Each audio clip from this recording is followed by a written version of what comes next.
A very good morning to all of you. Here we are going to start the ecosystem.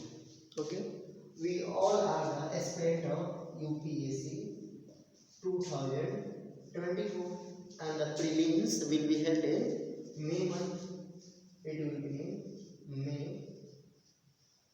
month and we are going to start ecosystem because there are a huge question from ecosystem than some other books like polity, history, geography and swimming. So here we are first look at the term ecosystem. Okay, so ecosystem is basic functional unit of nature. प्रकृति का सबसे जो smallest unit है या सबसे बड़ा unit है वो क्या है? इकोसिस्टम है. Okay, it is functional unit of nature. Nature का ये फंक्शनल यूनिट है. वी आर लिविंग ऑर्गेनिज्म, जहाँ पे लिविंग ऑर्गेनिज्म इंटरेक्ट करते हैं किससे? उसके एटमॉस्फेयर से, उसके इन्वायरमेंट से. और ये कैसे होता है? फिजिकली इंटरेक्शन होता है. इसमें क्या क्या चीज़ें आ सकती हैं? तो एक हो सकता है टेरेस्ट्रियल इन्वायरमेंट या इकोसिस्टम या एक्वेटिक, या तो जो भी ऑर्गेनिज्म होगा वो कहाँ होगा? सतह पे होगा, लैंड पे होगा, या तो वे लैंड पे होंगे और वाटर में होंगे. तो लैंड पे अगर उसका निवास स्थान होगा then they were comes under the terrestrial ecosystem. So these are terrestrial ecosystem.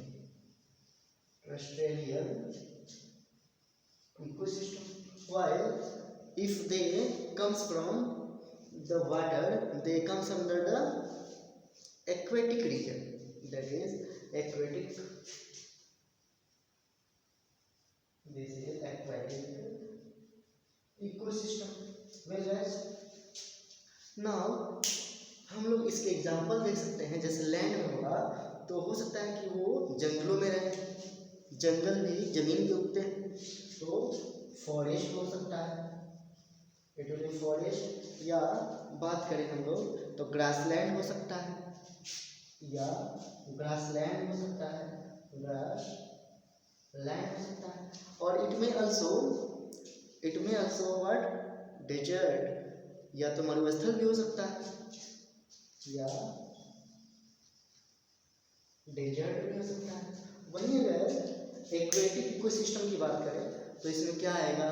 पोखर, तालाब, नाला, नदी, ओशियन सभी चीज़ आ जाएगी. यानी पॉन्ड आ जाएगा, लेक्स आ जाएगा. यहाँ बात करें तो इसमें पॉन्ड हो जाएगा, लेक हो जाएगा. और वेटलैंड जो हम लोग करते हैं बायोडाइवर्सिटी में, वेटलैंड वो भी आ जाएंगे. रिवर आ जाएगा इसमें, river, etc. So these are the basic classification of what? Ecosystem. First terrestrial and second is aquatic. Now we move further and we have some other keywords which are very important for us. Well, so first is what? It is stratification. Okay, it is stratification.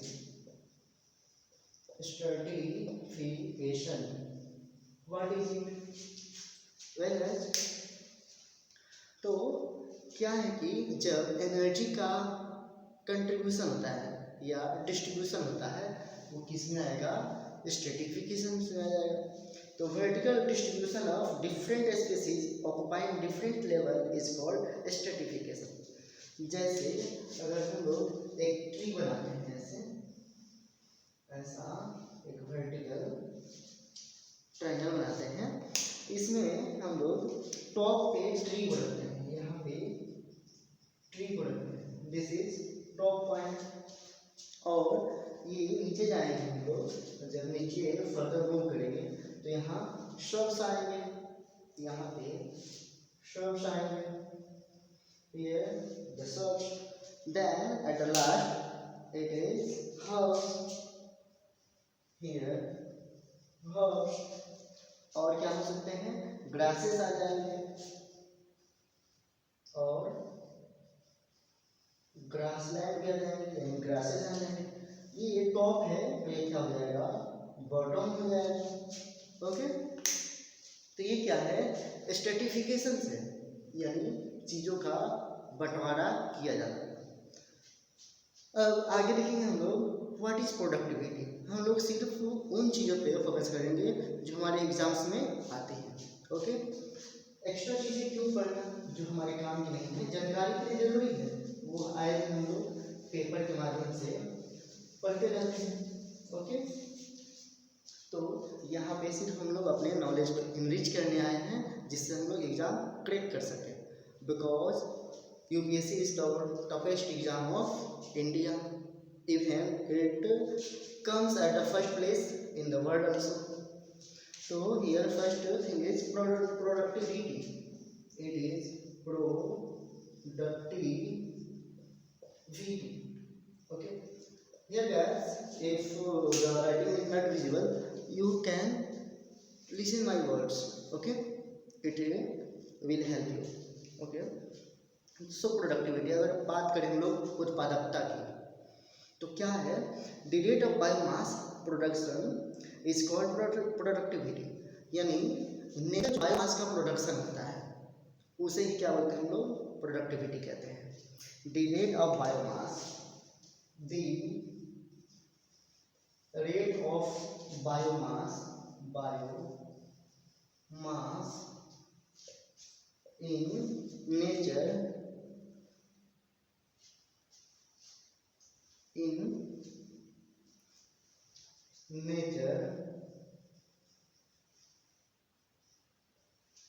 the rate of biomass produced in nature is called what, it is productivity।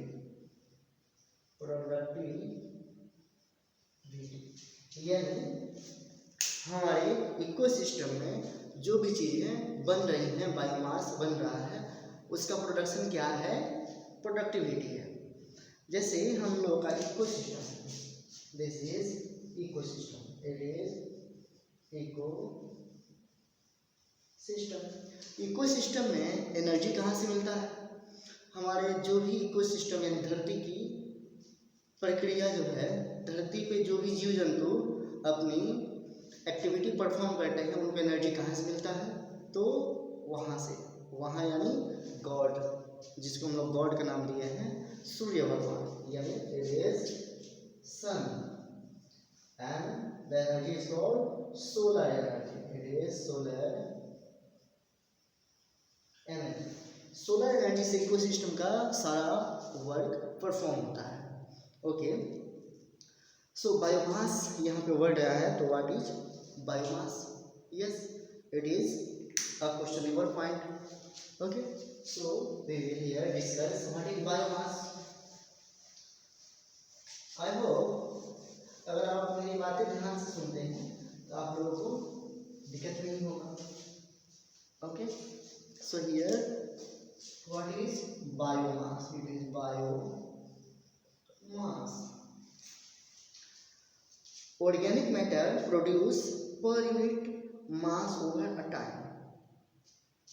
okay, organic matter, it is organic matter।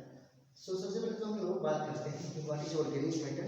Organic matter क्या होता है, तो जीव जंतु पेड़ पौधे में दो चीज़ें होती हैं, एक होता है बायोलॉजिकल चीज, एक होता है ऑर्गेनिक। जैसे हम लोग बोलते हैं ऑर्गेनिक इनऑर्गेनिक। इनऑर्गेनिक की बात करें तो जमीन की सतह से जो प्राप्त हो, यानी माइनिंग के द्वारा प्राप्त हो, वो चीज़ें होती हैं इनऑर्गेनिक। वही ऑर्गेनिक क्या है, जो हमारे धरती पे उपज रहा है। जैसे कोई फसल काटा गया है तो ऑर्गेनिक प्रक्रिया द्वारा वो प्रोडक्शन हुआ है उसका, जैसे धान, गेहूँ, पालक, मटर आदि, ये सभी चीज़ें क्या हैं, ऑर्गेनिक है। तो इनका जो प्रोडक्शन है पर यूनिट एरिया, तो एक गिवन एरिया में organic matter produced per unit area,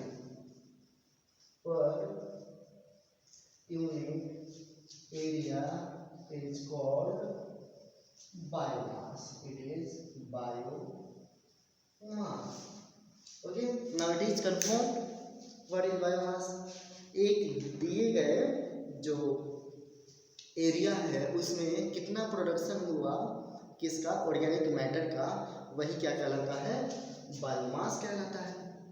and I hope you know what is matter, the thing which occupy the space is called matter. Okay guys, so we will move further in next class.